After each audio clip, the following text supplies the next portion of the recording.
দীঘায় নেমে আমরা চলে গেলাম হোটেলের দিকে টোটো নিয়ে। আর হোটেলটা আমাদের আগে থেকেই বুক করা ছিল, দ্য মর্নিং গ্লো সেক্টর 2-তে।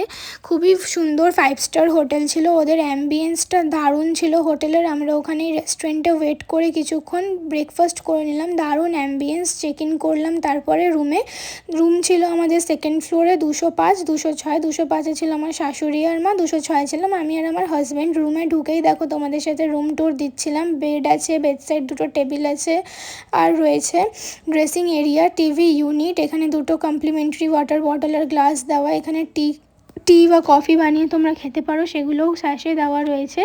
আর রয়েছে লাগেজ রাখার জায়গা রয়েছে। এখানে একটা ওয়ার্ড্রপ, একদিন দুদিন যদিন থাকবে সেদিনের জন্য ওয়ার্ড্রপ। ওপরে দেখো ফল সিলিং, ওয়েল ডেকোরেটেড একটা রুম। এটাকে 5 স্টার আমি দিতে পারি একদম অনায়াসে। খুবই সুন্দর, বাজেট ফ্রেন্ডলি 5 স্টার একটা হোটেল, এটা তোমরা বলতে পারো। আমার তো দারুণ লেগেছে। ব্যালকনি থেকে দেখো আমাদের সি বিচ, ওই সামনে ঝাউবনটা ক্রস করলেই দেখা যাচ্ছে। খুবই সুন্দর, দারুণ একটা হোটেল।